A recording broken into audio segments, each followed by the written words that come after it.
Welcome to the Anxiety Slayer series. Our mission is to assist you with creating more peace and tranquility in your life through anxiety release exercises and supportive tools created to slay your anxiety.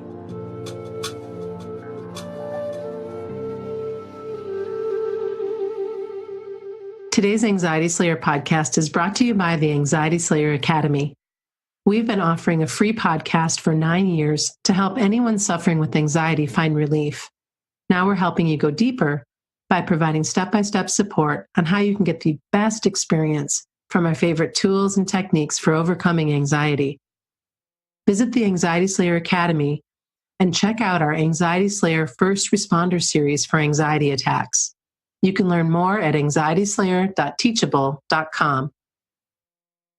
Welcome back to the Anxiety Slayer podcast. I'm Shan Vanderleek, here with my wonderful friend and co-host Ananga Sivyer. Welcome back, Ananga. Hey, Shan.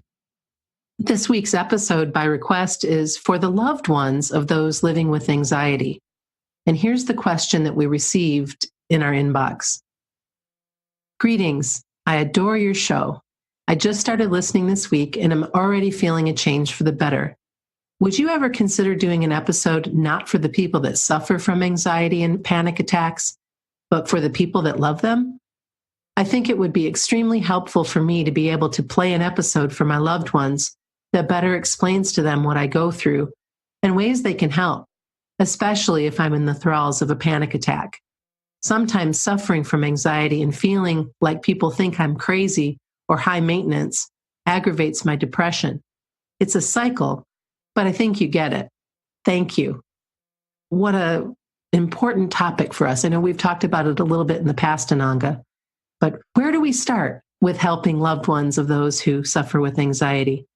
I think for me, what really comes through the last couple of lines of this question, suffering from anxiety and feeling like people think I'm crazy or high maintenance aggravates my depression. I think that's where we start because we're talking about loved ones. And when we love someone, we don't ever want to do that. We don't want to aggravate somebody's feelings. Anxiety can feel so isolating, and we're always worried when we're anxious or suffering with long-term illness. I remember when I was suffering for many, many years with chronic illness, I was always concerned that I was high maintenance or burdensome. And I remember confiding it in you on a couple of occasions, Shan, that, you just always have that feeling that you can't contribute, you can't relate to people as you wish, you can't do as much as you hope. So that's always at the back of your mind when you're suffering with anxiety or invisible illnesses. So for me, it starts with empathy. And empathy means putting your own stuff aside for a while and allowing the experience of another person without judgment. Empathy means holding space. It means showing that you care with your words and your actions. Put the phone down, turn the TV off, and just sit and listen. Be able to be with your loved one who's suffering with anxiety. Be open to hearing their experience and not rushing in to speak or try and fix. You bring up such a good point. The rushing in to speak or fix is something that we want to do for our loved ones. We want to take the pain away. We want to do anything we can to help them move past what suffering that they're going through. But honestly, sometimes just being with them is much more helpful, to just be there and hold them or let them do whatever it is they need to do in space with you. This just happened with me a couple of days ago with my daughter, where she didn't need me to fix anything. She just needed me to be present. And within, I would say, 30 to 45 minutes, she settled and things improved so much, but just knowing she had a safe place to come. And I think the other piece is that empathy is not about auditing another person's experience. One of the quickest ways to isolate somebody that needs support is to expect them to respond to how you think they should. And you cannot know what another is experiencing, and you cannot help them unless you just honor their experience. And we talk about this a lot. How do you feel and what do you need? And even if the person that you love doesn't really know what they need at that time, then you just give them space to work it out, space to exhale and to be in a safe environment. Yeah, when anxiety's flaring up, it takes every ounce of your mental strength to deal with it. Sometimes it feels like it takes everything you've got to survive it. It's so all-encompassing. So it just doesn't help to think that you can fix, or it's something to be sorted. You know, being of an English birth in England, everyone thinks things need sorting out. It just needs sorting out. But this is one of those very difficult situations that's not so easily sorted out. That's not to say it can't be helped. Anxiety can be helped greatly, and anxiety attacks can be recovered from. But when somebody's in the middle of an episode, you can make all the suggestions in the world and they're not going to go in. So to be careful not to overwhelm an already overwhelmed mind. I think it's helpful to share a little of the experience of what anxiety feels like. So that's all part of the empathy and understanding when you love someone and they're going through anxiety, to have some idea of what's happening for them. So it's important to share that anxiety causes real suffering, not imagined suffering. It's very real. And here are some of the symptoms of anxiety attacks to consider. And sometimes it helps to try and walk a mile or a few feet in somebody else's shoes and just think, if you're not an anxiety sufferer, how might I feel if I was living with this on a daily basis? So some of the symptoms, and there are many, is just a few: a pounding heart, gasping for breath, feeling faint, like you might pass out, lightheaded, nauseous, sweating, and shaking. That's what happens in the body. Anxiety has a definite physical set of symptoms, and they're not to be taken lightly. Nearly 25% of emergency calls in the UK requesting an ambulance are related to the symptoms of anxiety. No one calls an ambulance unless they're sure there's something happening in their body that feels that serious that you need to make that call. And anxiety can strike without warning. It can come up randomly, completely without warning. So consider how that might feel to your friend or loved one. Anxiety triggers flight, fight, or freeze in the body and sends stress hormones pumping through the body that can really make someone freeze on the spot or want to run away. It's not a case of somebody being dramatic or high maintenance. It's a case of very real suffering with very definite physical symptoms. This is not about drama. I think it's really important that we bring that forward, because often, and when this happened for my daughter many years ago, she has a flair for drama. And it was hard for me to figure out what was real and what wasn't. And now what I realize is the best thing that I can do is just totally let her be where she's at, feel how she feels, support her in the best way I can.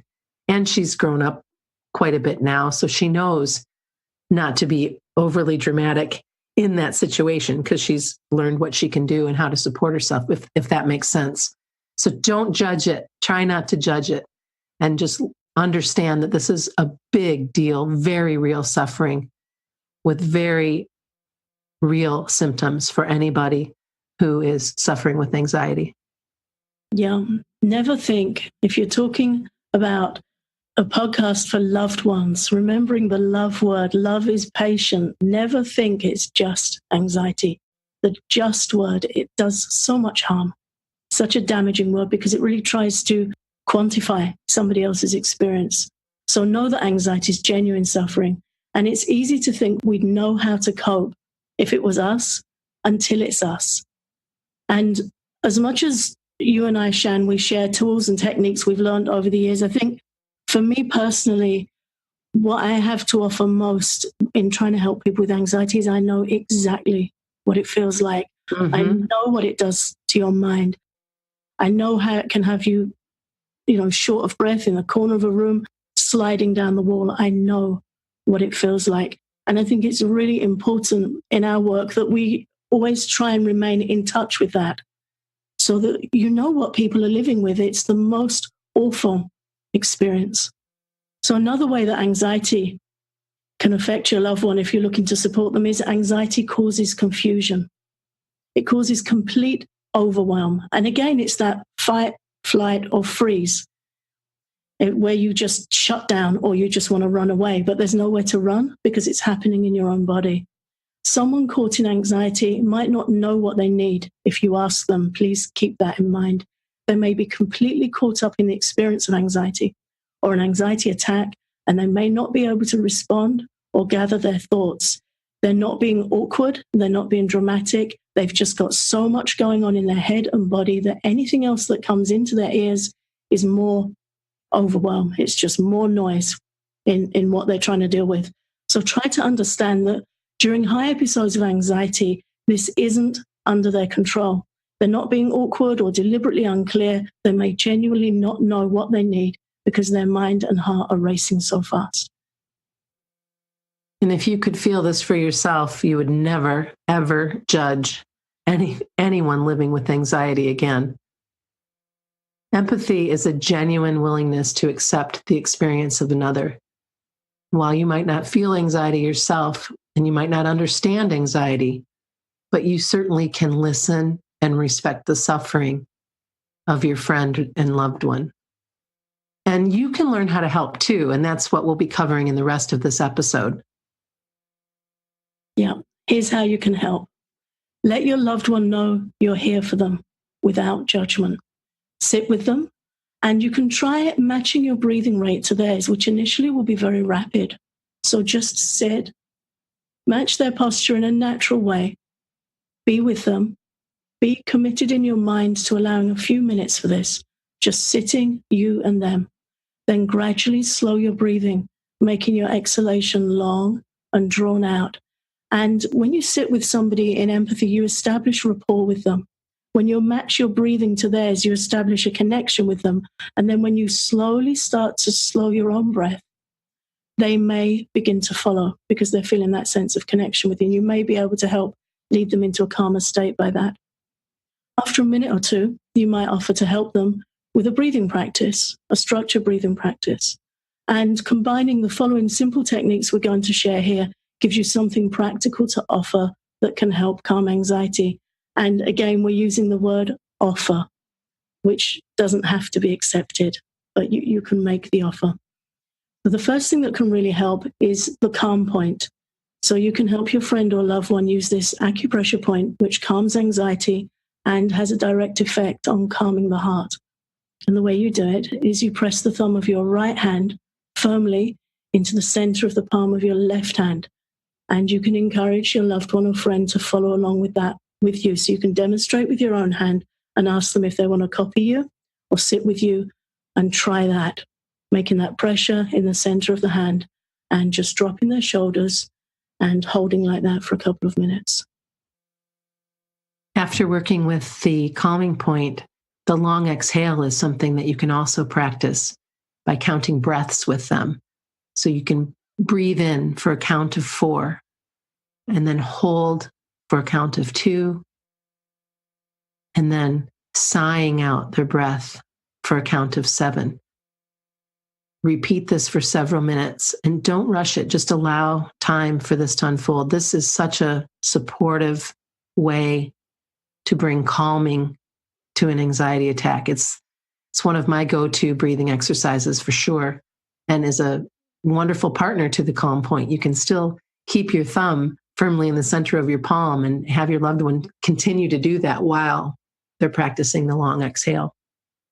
Yeah, this is a lovely thing to be able to offer, because very often when somebody we care about is suffering, it really disturbs us. We want to be able to help and we want to feel that we have something to offer. So it's good to learn some simple techniques, and it's good to know that just sitting with somebody is something. Yeah. Very often we feel that isn't enough, but I know in my life, the times when I've been going through traumatic and difficult times, when somebody's willing to sit with you and hold space and you don't feel like there's somewhere else they need to be, it's a great gift. It's a really wonderful thing to offer. So these things are enough. They really will be felt and they really will mean something.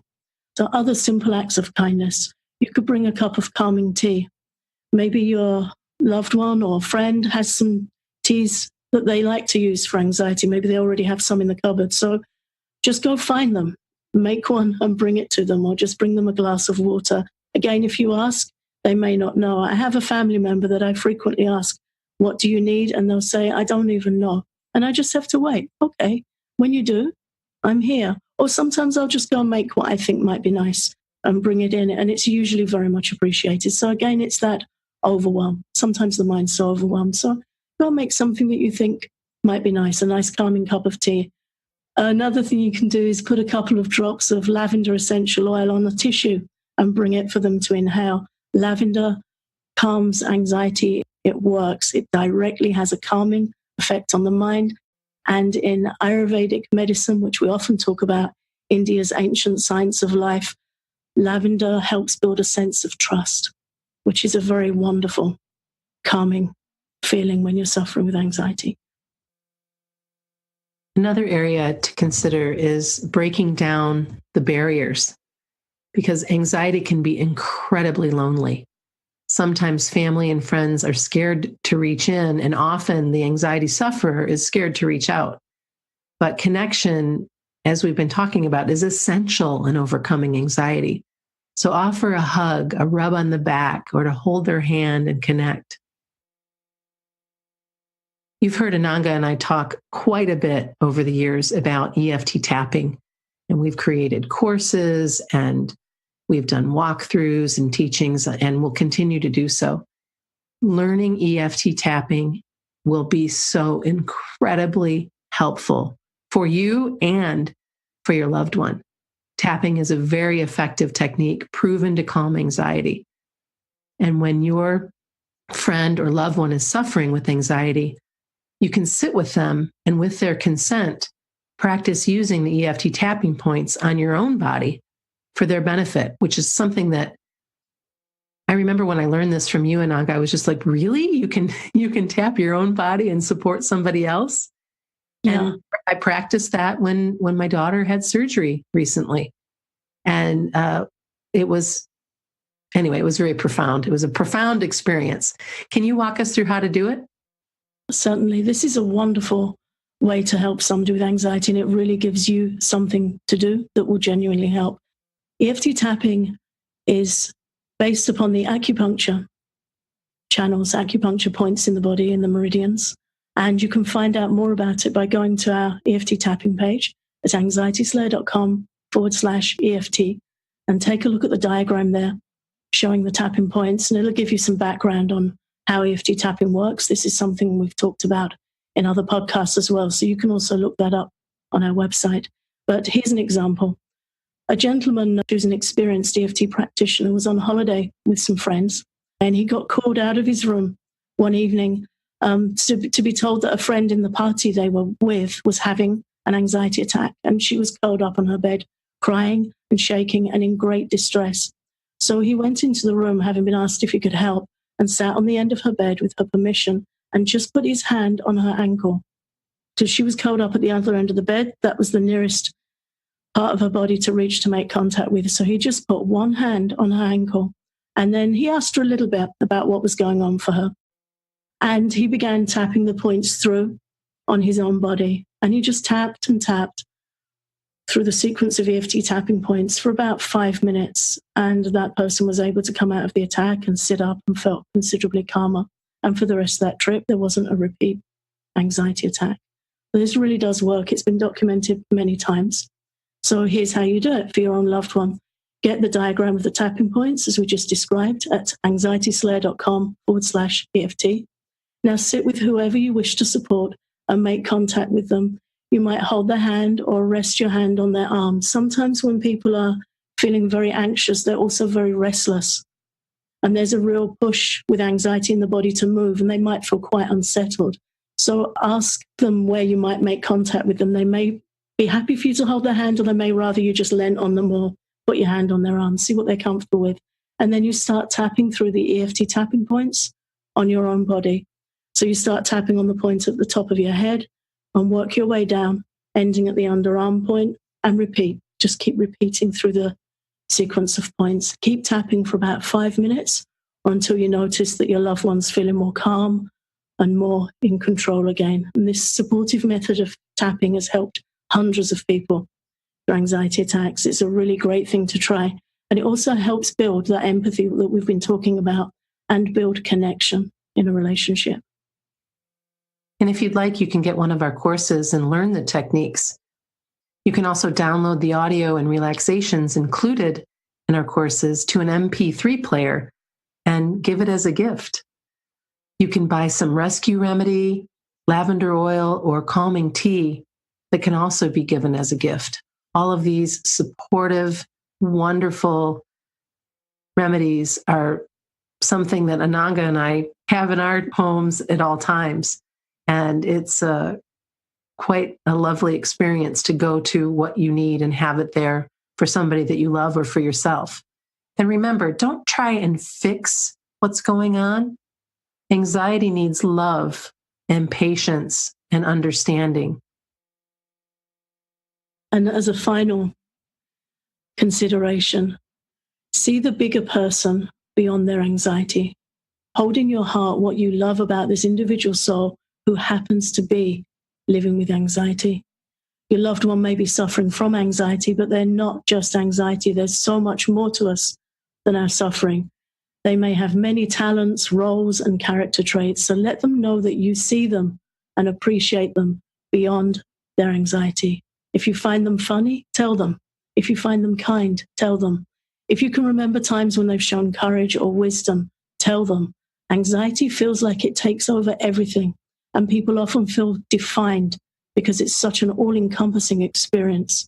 But from the outside, you can see more than the symptoms of anxiety and more than the experience of anxiety. So be sure to offer positive, heartfelt encouragement.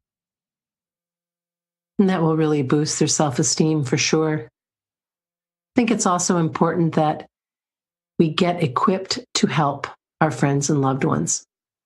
When anxiety strikes, it sets off a vicious cycle of symptoms that are hard to stop. Everything that we mentioned earlier, from rapid breathing, racing heart, dizziness, shaking, and more. And as the sufferer acknowledges these symptoms, they can escalate and quickly spiral out of control.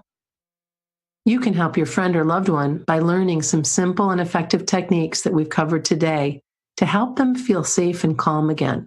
And once you've learned the skills, you can use them for yourself, your kids, and other family and friends. To learn more about overcoming anxiety, visit our website at anxietyslayer.com, where you'll find our collection of guided relaxations, courses, resources on EFT tapping, breathing techniques, and one-to-one coaching. Introducing the Anxiety Slayer First Responder Series for anxiety attacks. Get step-by-step teachings, tools, and techniques to help you overcome anxiety attacks and reclaim your life. Learn more at anxietyslayer.com